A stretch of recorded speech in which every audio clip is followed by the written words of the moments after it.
E aí, beleza? Na busca por um soldado invencível, o imperador da França, Napoleão III, visita secretamente um jovem cientista. Ele havia recebido a missão de desenvolver um soro de invulnerabilidade, mas acaba criando acidentalmente uma fórmula que dá aos animais a capacidade de falar. Napoleão III fica decepcionado com o que considera o grande fracasso do jovem professor, o que leva à sua própria morte. No dia seguinte, seu filho é nomeado imperador e conduz a nação em uma direção diferente. Ele assina um tratado de paz com a Rússia, mudando o rumo da história na França. Alguns anos depois, os maiores cientistas do mundo começam a desaparecer misteriosamente. Sem esses inventores, o mundo fica congelado no tempo, impedido de descobrir a eletricidade, o rádio, a televisão ou os automóveis. As únicas fontes de energia disponíveis são carvão, vapor e fornos a lenha. Com a nova necessidade por madeira, os franceses voltam os olhos para as florestas da América do Norte. A decisão de tomar esse recurso certamente levará à guerra. Então, para se preparar, os cientistas passam a ser procurados para modernizar o armamento antigo. Se forem vistos em público, os cientistas são capturados pelo exército, de forma voluntária ou não. 60 anos depois, Popes e Paul trabalham escondidos para criar o soro supremo. Eles relembram os tempos em que ainda existiam árvores e April está sentada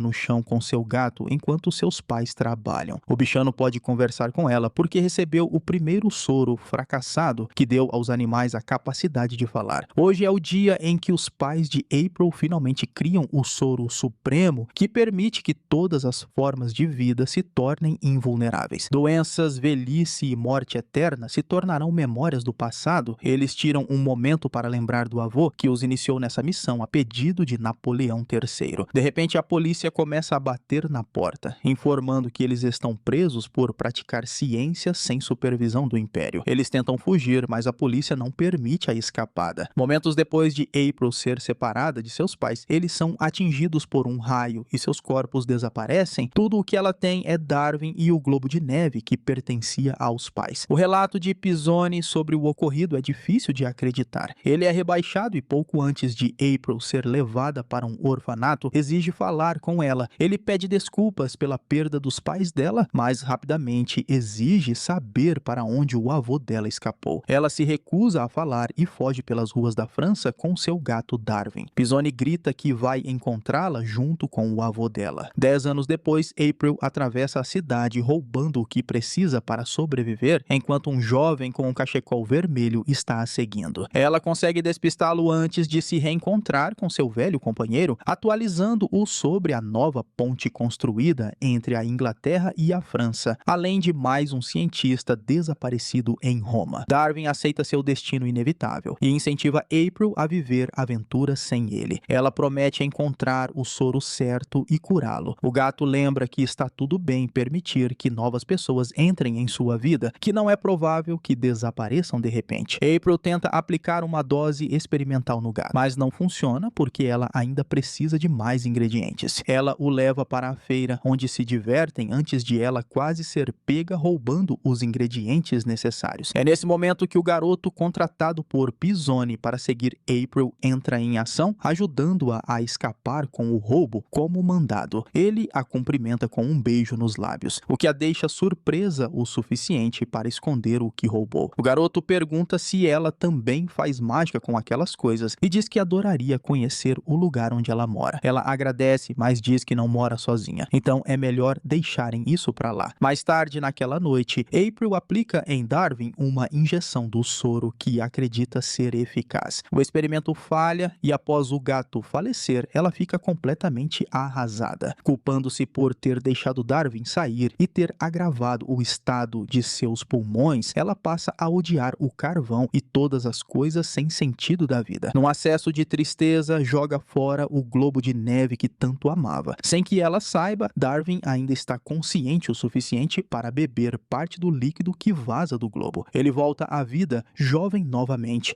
Quando ele conta o que fez, April percebe que seus pais devem ter enchido o globo de neve com o soro que nunca conseguiram testar. Durante a comemoração dos dois, o garoto da feira aparece na janela do esconderijo deles, depois de escalar pelo menos 200 pés de altura para encontrá-los. April o puxa para dentro contra a vontade, mas antes antes que possa fazer perguntas, um rato espião aparece. O pai de April fala com ela por meio da tecnologia minúscula do rato. Ele a alerta de que ela está em perigo e precisa chegar ao carvalho o mais rápido possível. Uma nuvem elétrica, igual àquela que levou seus pais, se aproxima rapidamente do esconderijo. Ela começa a cortar um buraco no metal com lasers, então eles fogem. Agentes do Império Francês descobrem que April fugiu conforme o aviso do pai dela. De alguma forma, ele conseguiu invadir o sistema do rato espião que eles usavam para vigiá-la. Eles o reencontram com Annette na esperança de que ela possa convencê-lo a cooperar com o Império de forma voluntária, como ela escolheu fazer. Enquanto está escondida, April não tem vontade de conversar com Julius, mas Darwin a lembra que ele a salvou da prisão e a avisou a tempo sobre a nuvem elétrica. April pergunta se ele conhece algum carvalho em Paris e ele diz que só existe um. Um estranho de máscara os encontra e entrega secretamente um endereço. O pai de April, Paul, fica furioso com Annette por estar colaborando com o Império, mas ela acredita que fez a coisa certa, porque quer a filha trabalhando ao lado deles. Paul não acredita que April estará segura ali, achando que ela tem mais chances sobrevivendo como cientista foragida. April tem um reencontro emocionante com o avô em sua pequena casa secreta. Ela conta que ouviu a voz do pai, o que pode significar que sua mãe também está viva, e que o soro criado pelo avô 10 anos atrás funcionou, pois já curou Darwin. A Annette informa a uma das criaturas no comando que Paul se recusa a falar, mas recebe a garantia de que ele não será ferido. O avô relembra com April tudo o que aconteceu em tão pouco tempo e conclui que a pista mais importante é o rato com tecnologia desconhecida, que permitiu o pai dela fazer o contato. Quando se preparam para partir, Julius impede April, insistindo que ela fique. Pops concorda, desejando segurança para a neta. Julius deixa April e Darwin na casa para fazer uma ligação para Pisoni. Ele revela onde encontrar o avô, mas afirma não saber para onde April foi. April começa a apertar botões na máquina do avô e acaba eletrocutando Julius acidentalmente, mas ele fica bem. Enquanto isso, o avô é mantido sob a mira de uma arma por Pisoni, observado por Darwin. Para surpresa de Pisoni, ele é quem acaba preso por atuar como inspetor, mesmo tendo sido rebaixado a 10 anos. Pops aproveita a chance para deixar um recado para April por meio de Darwin. Julius tenta se despedir dizendo que é o melhor a fazer, enquanto um novo rato espião aparece secretamente. Antes de ir embora, Darwin volta e conta que Pops foi preso. Pisoni é jogado numa cela e Pops é informado de que trabalhará como cientista para o Império, ajudando na guerra pelas florestas da América do Norte. April e Darwin investigam para onde Pops foi levado quando o mesmo raio vermelho aparece, com soldados se aproximando. Darwin se lembra do nome de um país que Pops havia mencionado e encontra um botão escondido no globo que ativa a armadura da casa. Uma voz gravada instrui como pilotar a casa até outro local. A nuvem elétrica revela-se um veículo voador disfarçado e os pais de April falam através dela. A máquina que Pops está desenvolvendo para o Império é uma das primeiras a usar eletricidade. April e Julius invadem a prisão subaquática, causando um alagamento no laboratório. Enquanto as pessoas procuram uma saída, April e Julius tentam entrar. Eles encontram Pops e se juntam a ele na nave voadora que ele estava construindo, fugindo do laboratório. Durante o voo, Pops explica que só saberá onde estão quando consertar o sistema de coordenadas. Enquanto trabalha, ele questiona Julius, não haveria como Pisoni saber seu apelido ou paradeiro, a menos que tivesse sido traído. April entra em pânico. Julius admite que foi isso ou voltar para a prisão, mas que retornou por ela e lutou para mantê-la segura. Ela diz para ele não falar com ela nem tocá-la. Darwin percebe que Julius se apaixonou por April e ele explica que disseram que Pops seria bem tratado enquanto trabalhasse para o Império. Então não parecia uma troca tão ruim pela própria liberdade. Enquanto mexe no sistema da nave, um vídeo começa a ser exibido, revelando quem está por trás dos cientistas capturados pelo Império.